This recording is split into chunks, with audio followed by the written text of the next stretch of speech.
Hey everybody, Shane here, Shoebox Legends. Thanks for tuning in for the thrilling conclusion to my top 100 cards countdown. Today we are doing part 4, the final 25 cards, number 25 through number 1. As a quick reminder or refresher, these are my favorite 100 cards that I've shown across my first 1,000 episodes here on YouTube. The list is not based on monetary value. There certainly are some nicer and more expensive cards on here, but they're really just my favorites, and they could make the list for a variety of reasons. And I will leave links below in case you missed the first 3 installments. Parts 1, 2, and 3, you can find those links below. But for today, let's get down to it. This is going to be a long episode, I'm sure, with 25 incredible cards to get through. When we last left off, we were at number 26, the last true rookie card, quote unquote, the 1980 Topps Rickey Henderson. And today, as we break into the top 25, we're going to briefly switch into hockey for number 25. And it is the 1998-99 Upper Deck Exclusives Wayne Gretzky. This parallel started in this very year, 1998, serial number to 100, and it continues and exists to this day here in 2025, still serial number to 100. And I think it is so special for that reason. And this is also the last year of Wayne Gretzky's playing career. And what that means is this is his one and only exclusives, playing career base card, number to 100. And that would make this cool enough as it is and would definitely make the list on its own just based on that merit. But not only is this his first exclusives card and his only playing career exclusives card, but it is literally the first copy, the first exclusives card that he ever got, number 001 out of 100. His literal first Upper Deck exclusives. Really honored to have this in my collection. Can't believe I found it a few years back. And I think it is a very worthwhile card to kick off today's top 25. And actually the second card is going to be hockey as well. And then we're going to flip back over to baseball. And number 24, we have the 2008 Upper Deck Masterpieces dual card here representing the WHA, the World Hockey Association, with Bobby Hull and Gordie Howe. And of course, this is a dual on-card autograph with these two Hall of Fame superstars. Prior to Wayne Gretzky coming into the league, who we just spoke about, these were the two best offensive players in the game throughout, the late 50s and 60s. And to have them both with on-card autos here, this is just incredible. Both of these gentlemen have passed on. They're no longer signing, and I just think this is special. I'm a really big fan of the WHA in general, which was a rival league to the NHL that started up in the early 70s. And these were the two big stars that they were able to get to sign to kind of bring some credit, some street cred to their league. In fact, Bobby Hull famously became the first $1 million contract signer in hockey history when he signed his deal with the Winnipeg Jets of the WHA. So just a really cool, historically important and aesthetically pleasing autographed hockey card in at number 24. For number 23, we have another relic card here, and this is one that is new to the countdown because I don't think I owned it or had shown it the last time around. But from the 2001 Fleer Ultra release, this is a Fall Classics memorabilia Babe Ruth game-used bat piece. Now, I know, obviously, you can put an asterisk next to this. I know a lot of people like to bash relic cards. They're upset that companies are cutting up pieces of history or they question their authenticity. I get it. But to me, this is a really special card. Just thinking that this is a little shred of a bat that was once held by the great Bambino. Who knows, maybe he slugged a couple home runs in Major League ballparks while using that bat. This is from 2001, so it's early on, relatively speaking, in the era of relics. And it does have the correct, MLB game-used language on the back of the card. So yeah, just a really special card, a little bit gimmicky, I get it. Maybe some folks wouldn't have this in their top 25, but I look at this card, it just makes me smile.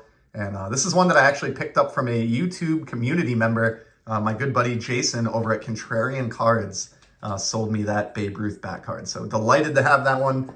And that one comes in at number 23 in this iteration of the countdown.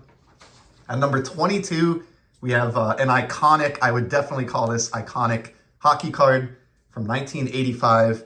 It is the O-Pee-Chee Mario Lemieux rookie card, Le Magnifique, number 66. One of the most exciting and dynamic players that I've ever witnessed play the game of hockey. I was fortunate to be a hockey fan throughout a good portion of his career. Saw him play in person and, of course, many times on TV. Just a remarkable talent and one of the ultimate what-if stories between injury and illness. Missed, pretty significant portions of his career overall, even stepped away from the game for years, retired, and then infamously came back, saved the Pittsburgh Penguins franchise pretty much flat out, and is one of the all-time greats. I love his rookie card.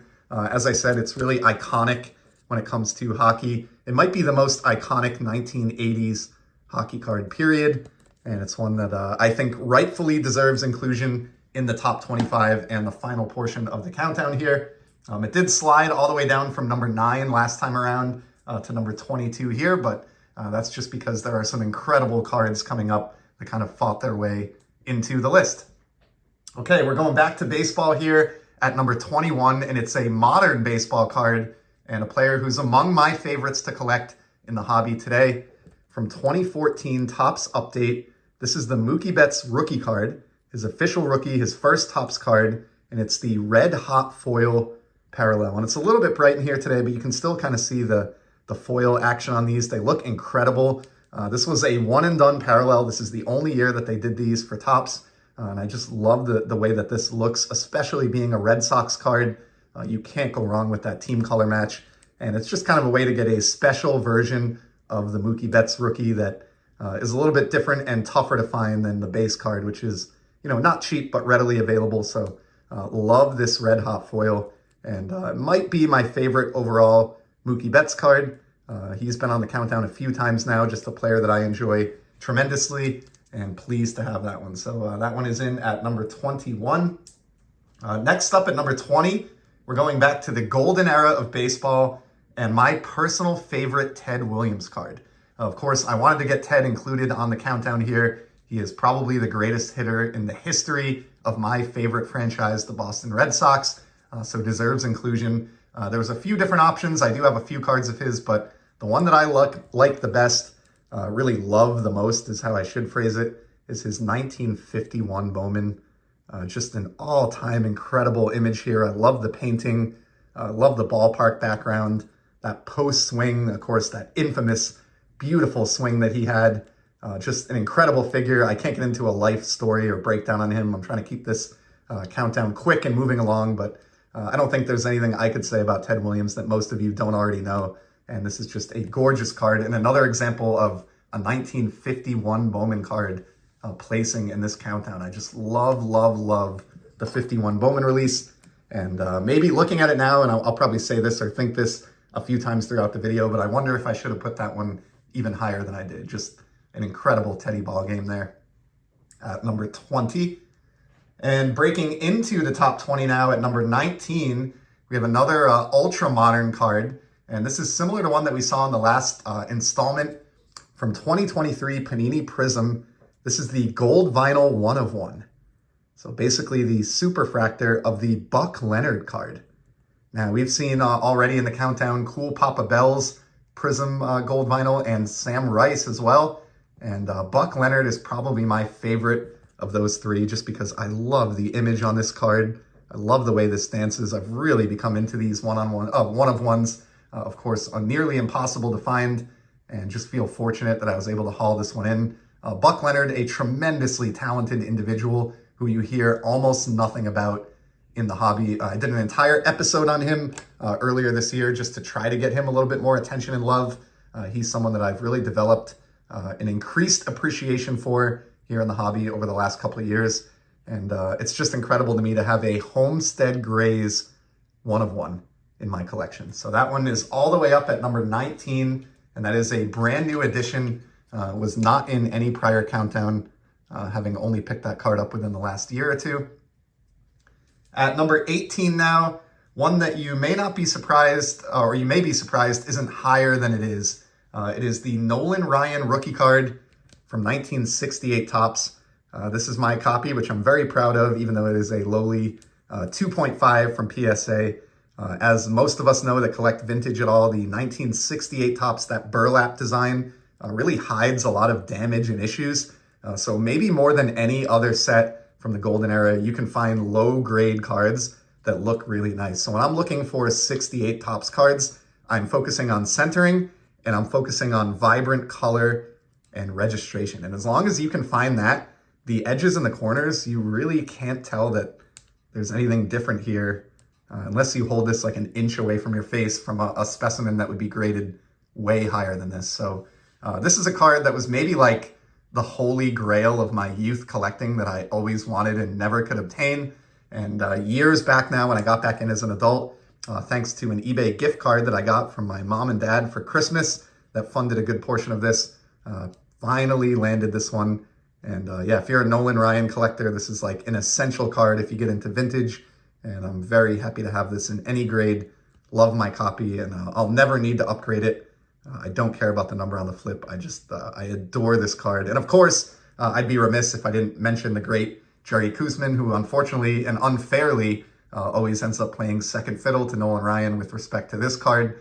But a man who had an incredible career himself and just a lot of pitching star power on one multiplayer rookie card there. And this is sort of the one exception to the rule. I talked in a previous Countdown installment about how I prefer a player's first solo Topps card to the shared rookie card.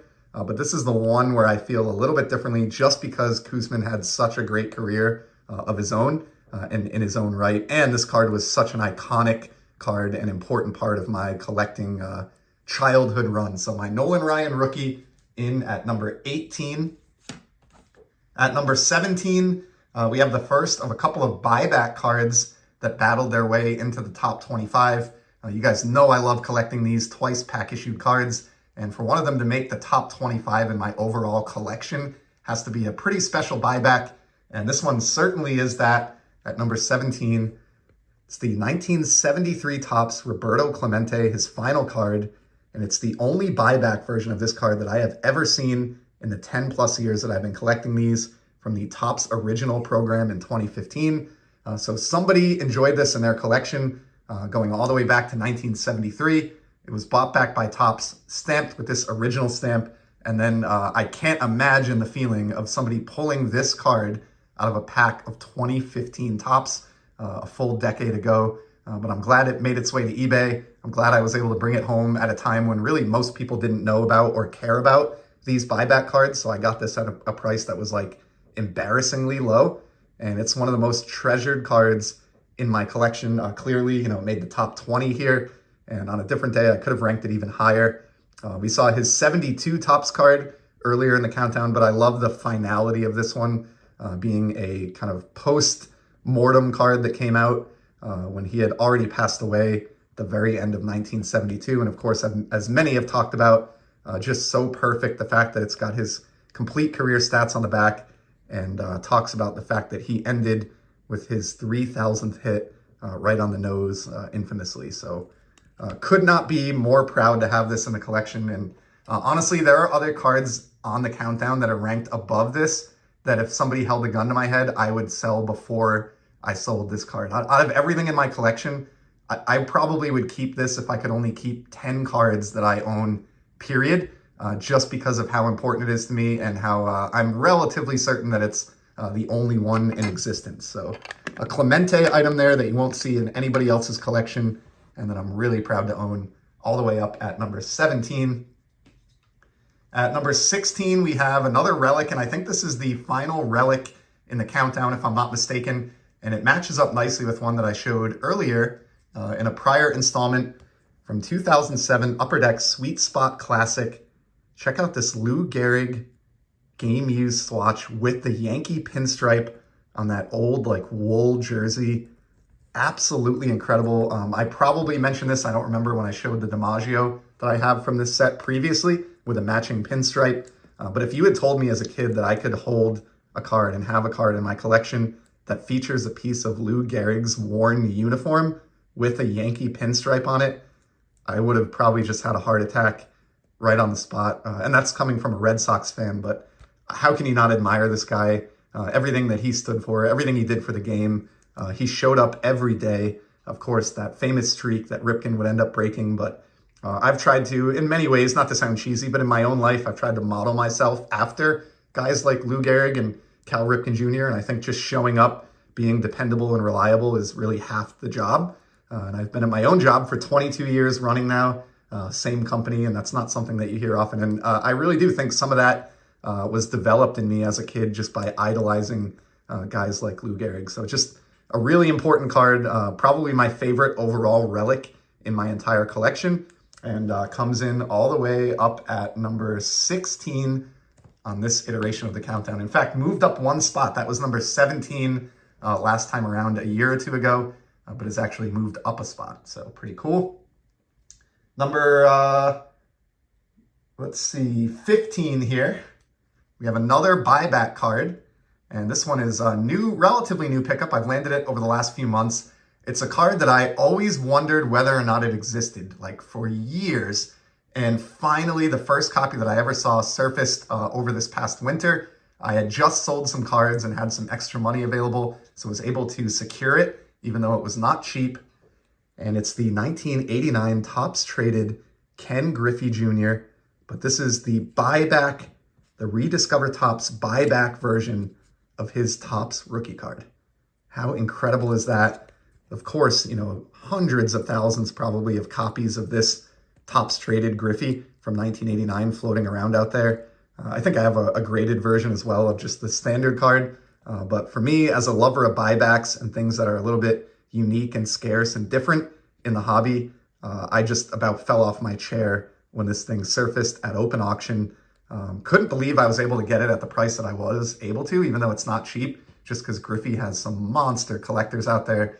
But to me, this guy, you know, growing up as a kid in the 90s and collecting baseball cards, this guy was the titan of the hobby. And still to this day, I put him on my Mount Rushmore, my hobby Mount Rushmore. And so getting his true Topps rookie card in buyback format was just an incredible day for me in my collecting. And I'm just honored to own this card. And I think it absolutely deserves a place in the top 15 at number 15. So Griffey Jr. buyback, joining that Clemente buyback this time around. And there is at least one more buyback yet to come that ranks even higher. So hang with me here. But before we get to that, in at number 14, my lone TTM attempt of my entire life. And those of you that have been with me or following the channel for a while will know what's coming here. But when I was a kid and a youth hockey player and youth hockey card collector back in the early 90s, I sent off a letter and my 1991 Pro Set card up to Canada to Wayne Gretzky, or I guess it may have been the West Coast at this point. I don't remember the address that I used. I had gotten it out of a magazine.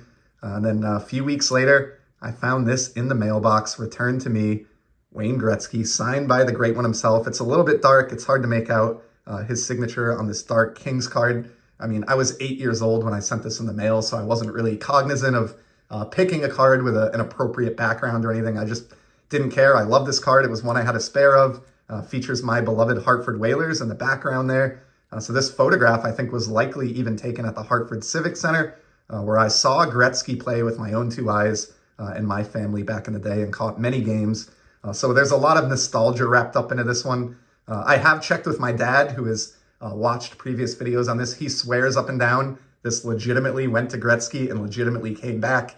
It's not something where he took this out of the mailbox and forged it, you know, to help with my interest in the hobby or anything. And I've since shown it to people who do a lot of TTMs and are somewhat autograph experts, at least more so than I am. And in every case, they tell me that this looks like a legitimate Wayne Gretzky auto. But in any event, I mic dropped, you know, on TTMing after this. It was my one and only attempt. I don't think I could ever top it. I don't see myself TTMing anytime soon, just due to lack of time and job responsibilities and other things. But I'm grateful to have that one in my collection. I'm grateful that it survived my childhood and that I have kind of a cool story to go with that Gretzky autograph. So that one makes it in at number 14. At number 13 now, back to the golden era of baseball. And one of my favorite cards from the 1950s, as has been discussed by many, the 1956 Topps Mickey Mantle. And check this one out. I should have covered this up and asked you guys to guess the grade. But again, I think I've said this before, but if this is what a 2 looks like, I wish I could find more vintage Mickey Mantles in a grade of a 2 that I could scoop up. Just really, really happy with the way this copy looks. I think the reason this got the grade it did, not to pick the card apart, but in the upper part of his neck, right here at the end of my finger, there's a little white speck in the shadow of his neck there, which I think is something on the surface of the card. And I think that's the reason it got a 2, because it's fairly well centered. The corners aren't bad. There's no creasing or holes. I mean, this is a beautiful card. Of course, represents probably his greatest season, Triple Crown winning year. Great action shot. And many folks note this as their favorite Mickey Mantle card. And it's kind of hard to debate that. I can easily understand why folks would feel that way, just based on the significance of his season in 1956 combined with the aesthetics of this card. I'll show the back here as well. Just completely beautiful card. This is a gray back, as you can tell, but you can't beat those cartoons. And yeah, this is one that I got long before the pandemic. Picked this up probably 6 or 7 years ago, and it was a good case of fortunate hobby timing, because it's one that I would really struggle to acquire here in 2025, but I'm grateful to own it. And so 56 Topps Mickey Mantle in at number 13. Coming in just ahead of that is actually a vintage card that's much less valuable than that from a pure monetary standpoint, but to me is just one of the greatest cards of the 1960s. It is the 61 Topps Roger Maris, the card that represents his 61 home run season. A card that is brutal to find centered and with good visual appeal. So many of these are OC or have snow because it's a very dark image. I took my time and spent probably 1.5 to 2 years before locating and securing this copy. It's graded a 4, but to me it looks, as good or better than the majority of the examples that I see of this card. And it's really not about the grade. I just wanted one that looked this incredible. And I've talked about it already in the countdown, but the AL home run record is possibly my favorite record in all of sports. It's certainly high up there, and I'm forming a 62 card collection to pay tribute to that record. And of course, this one is firmly cemented within that group of 62.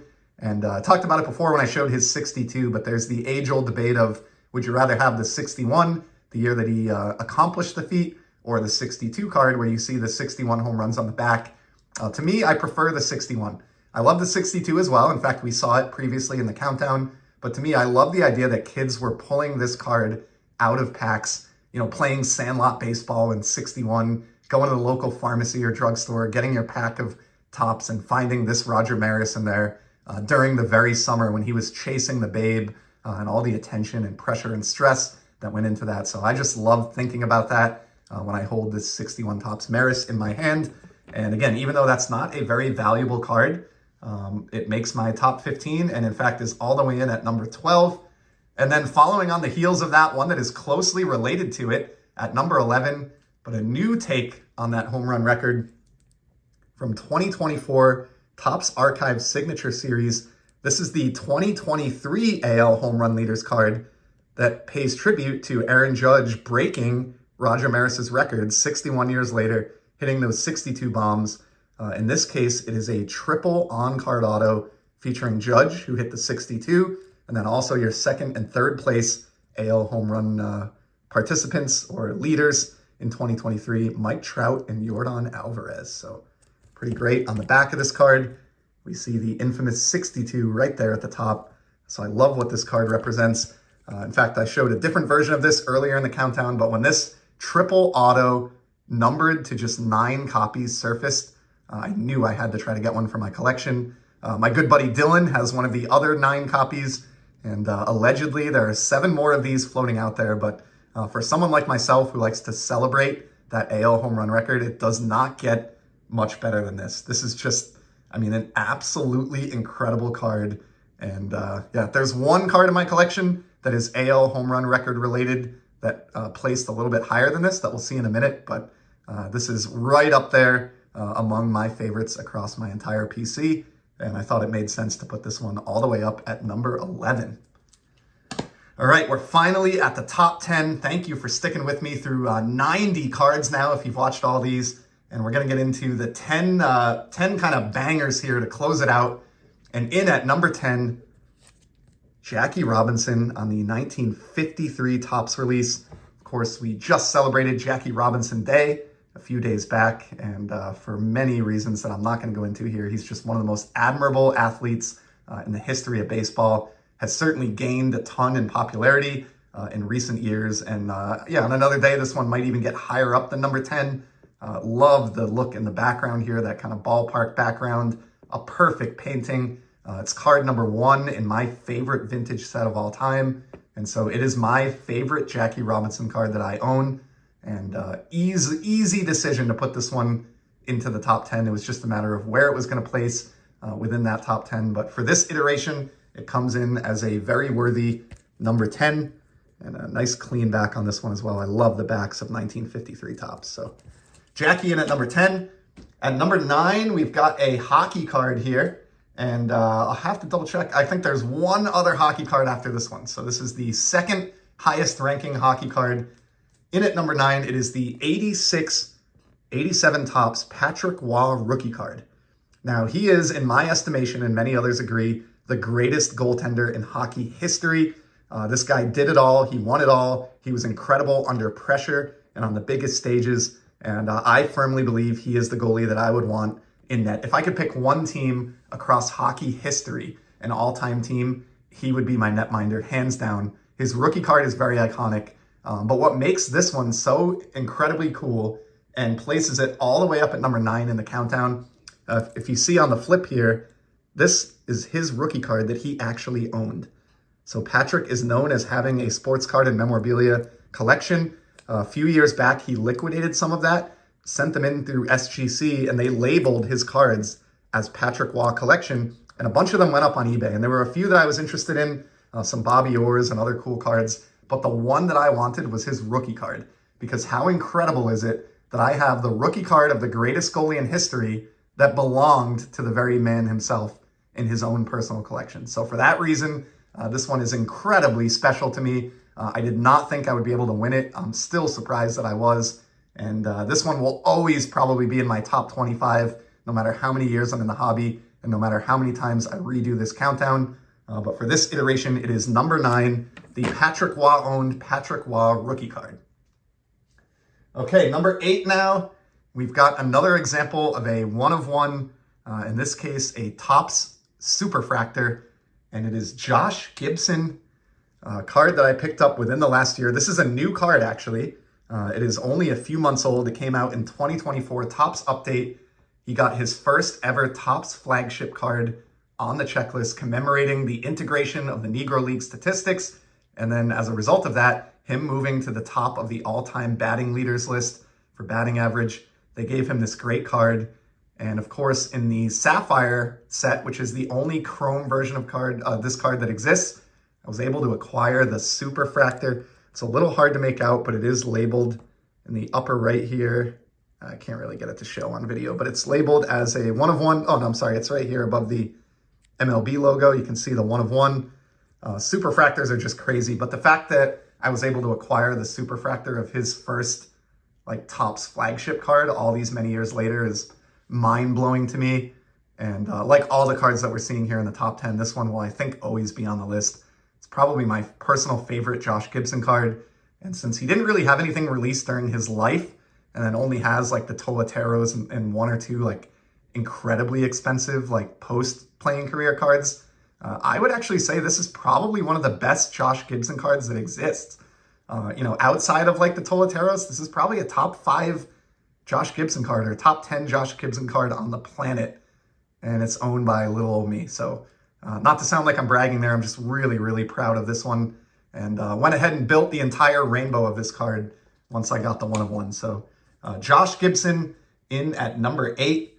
At number 7, we have an iconic classic here. I think this has been on all 3 iterations of the countdown now. It's a card that I showed in my very first YouTube video over 4 years ago. It's the Hank Aaron rookie from 1954 Topps, and I have a gorgeous copy in a PSA 2.5. Well-centered. Of course, it's not perfect. I'm a budget collector. I cannot afford a Hank Aaron rookie in a PSA 7 or something like that. So I usually try to do with vintage, try to find a low grade but high eye appeal copy. And this is one that I got literally days before he passed away. I knew he was getting older. I had saved up quite a while to try to obtain one of these, sold a bunch of cards, and long story short, was able to secure this version. And it was actually in the mail on its way to me when Hank passed away. I'll always remember that. And then I received it just a couple of days later. But yeah, one of the most important cards in the baseball card hobby. It's not rare by any means. It's not cheap, but it's not rare. But Hank is somebody who I just admire so much. Going all the way back as early as like 6th grade, I remember reading a biography on him and just falling in love with him as a human being and a player. And many years later was finally able to get his epic rookie card. So really, really proud of that one. And for this time around, it slid from number 4 down to number 7, but obviously a very prized card still. In at number 6 now, we have one that's moved up the list. This was number 14 the last time around, so still pretty high, but it's jumped all the way up into the top 10, and with good reason. It's the Alex Ovechkin Young Guns rookie card from 2005-2006 Upper Deck Hockey. It's his short printed rookie that is really his base or standard rookie that anyone would want if they were going to form a collection of his. It has become a little bit expensive, certainly in the recent past here. And of course, he is your new career goal leader in the NHL. Broke Wayne Gretzky's record, which I never in a million years thought I would see. Even as recently as a couple of years ago, did not think we would see. Can't believe he got there. And your new scoring champion, his key rookie card, I think is probably my favorite overall hockey card. And it is the highest ranked hockey card on this iteration of the countdown, coming in at number 6. And so what that means is the remaining 5, the top 5, are all baseball here. And let's get into it. You can probably guess what a couple of these are if you've been following my channel for a while. But number 5 is a brand new card that I didn't even have the last time I did this countdown. And it's probably my favorite acquisition of 2024. It's the 2023 Topps Chrome Superfractor Aaron Judge. The 1/1 of Aaron Judge from the year after he broke the home run record. So this, to me, I link this card in my mind with the 62 Roger Maris. In the same way, this is the card after the 62 home run season for Judge. So it shows the 62 home runs on the back. Topps took the extra step of giving him card number 62 on the checklist, which I absolutely love that touch.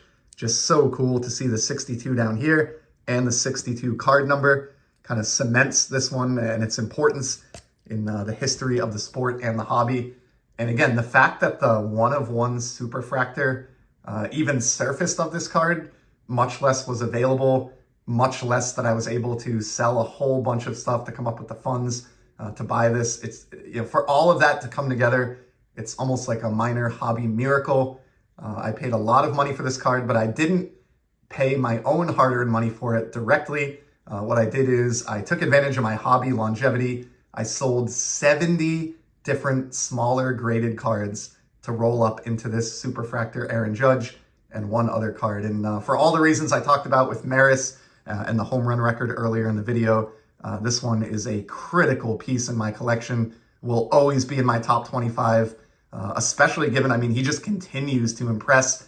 In the time since I picked this up, he put in an incredible 2024 campaign and is certainly off to the races again here in 2025. So it just looks more and more like not only is this a significant card related to the home run record, but it's becoming a significant card of somebody who's really establishing themselves as, you know, one of the best premier players of this generation. So my favorite overall AL home run record card, the 2023 Topps Chrome Superfractor Aaron Judge, in at number 5. At number 4, we have a second version of a card that we saw earlier today. It's my Nolan Ryan rookie card, but in this case, it is a buyback of the Nolan Ryan rookie. Now, I could borrow a lot of what I said about the Ken Griffey Jr. buyback rookie card earlier. Just, you know, I spent a full decade, wondering if this card even existed somewhere out there. With saved searches, scouring the internet, I look at buyback cards every week and sometimes every day, just keeping on top of these, and I never saw this card. I always wondered if there could be a Nolan Ryan rookie out there that they possibly stamped and included in the buyback program. And finally, within the last year or two, this thing miraculously showed up on eBay, already graded. I knew I had to break the bank, shoot for the stars, do anything it took to acquire this and get it into my collection, and was able to do so really for around the price of what his rookie cards go for in this grade regardless. So I know buybacks aren't a lot of people's favorite things, but I did figure with all the Nolan Ryan collectors out there that this one would kind of go through the roof, but at the time that I acquired it, really wasn't any more expensive than getting his rookie card in a PSA 2, which shocked me. And this is probably, it's in the argument anyway for my greatest overall buyback card in the 10 years or more that I've been collecting those. So great buyback of Nolan Ryan's rookie there in at number 4. At number 3, this is a card that was actually number 1 last time around when I did this maybe a year and a half ago now. And it slid down 2 spots to number 3. My favorite Mickey Mantle card of all time is 1953 Topps issue. I've told the story before, but I fell in love with this card because when I was a kid collector in the early 90s, Topps put out the 1991 Archives release, which was a reprint set of 1953 Topps. And as a kid with, a chores and allowance budget and no real access to hobby shops and things like that, or very limited access, it was not within my sphere to obtain a 1953 Topps baseball card. But I had acquired many packs of those Archives cards in 91, and they were my first exposure to true vintage, and they gave me an appreciation for the 53 Topps set that is still present to this day. And it became my favorite vintage set and has remained so. I think my Mickey Mantle here is one of my favorite cards in the release. I love this card as much as any other Mantle that exists. And when I finally acquired this as an adult, it was a triumphant moment. And even though it did slide 2 spots from number 1 to number 3, still just an incredible card and well-deserving of a top 5 finish. We got 2 more here. Coming in at number 2, just missing out. This one actually moved up from number 5 last time around. It's my 1990 Topps Nolan Ryan card number 1. This is the Archive Signature 1 of 1 buyback. You can see the 1 of 1 here just below the Rangers team name. This card is what got me hooked on baseball cards. 1990 Topps was the set. First packs I was opening, this was the card. When I ran across this, when I saw that it was card number 1, that he had other cards right after this commemorating his 5,000 career strikeouts, I knew he was a big deal. Even though I couldn't watch Rangers games, we didn't have the internet, cards were how I was learning about the sport. And this card will always be more nostalgic to me than any other card that will ever exist in this hobby because it's the first one that really amazed me. And when this 1 of 1 on-card auto surfaced a few years ago, I made a play at it. Again, thought I probably didn't stand a chance, but was amazed to bring it home. And yeah, for somebody who views 1990 Topps number 1 as like the ultimate card that got me started, the ultimate catalyst to my hobby enjoyment all these decades later, finding this version of it and acquiring it was beyond special. And so my auto 1 of 1 1990 Topps Nolan Ryan is all the way up at number 2. And our new number 1, moving up from number 3, last time that I did this countdown, a card that by golden era standards is really, really affordable and is one that I think anyone who wants to try to build a serious vintage collection should put near the top of their list. It's the 53 Topps Satchel Paige. My personal favorite Paige card, his only Topps release. Of course, he was very late in his career at this point. Didn't debut until the late 1940s after having spent decades and his prime in the Negro Leagues and barnstorming and playing really wherever he could across our country. Finally broke into the majors, was really still successful even at an advanced age, and got his 1 Topps card here with the Browns in 1953. It is absolutely beautiful. The image is incredible. And I mentioned this when I talked about him earlier in the countdown, but I got a newfound respect for Paige, who I already respected a great deal when I read his biography this past year. And I think that was the kick that it took to move this card up from number 3 last time around to number 1 this time around. Essentially, this card and the 53 Mantle swapped or changed places. The 53 Mantle, has a ton of nostalgia for me, but this one has a ton of importance and hobby significance, being the lone Topps card of a player who could arguably be the greatest pitcher of all time. We certainly will never know, but I just think it's a really special card. And again, this one isn't a high grade because I bought it over 15 years ago, probably close to 20 years ago now. But even today, if you get a nice, visually appealing copy and maybe a 1.5 or a 2 or a 3, I think you can readily acquire this card for under $1,000, which by the standards of many of these all-time greats and these early 50s cards is really surprisingly affordable. So just an incredibly interesting individual, someone whose personality I find as interesting as anyone in the history of the sport. And yeah, he has jumped all the way up to become the #1 ranked card in this third iteration of my top 100. And that will put a bow on this countdown. This has been my longest video in some time. I see we've exceeded 40 minutes here. So if you stuck with me through all of this, I really appreciate it. Certainly, again, if you're interested in checking out any of the prior installments, I will leave links below. And for now, we'll leave it here. I'll be back in the future at some point, maybe in the next year or two from now, and we'll do a revisiting of this and see what new cards battle their way in and how things shuffle around. But as it stands, through 1,000 episodes, those are my 100 favorite cards. Really appreciate your time and support. I'll be back soon, as you know, with some more content. But in the meantime, just keep enjoying the hobby, everybody. Take care.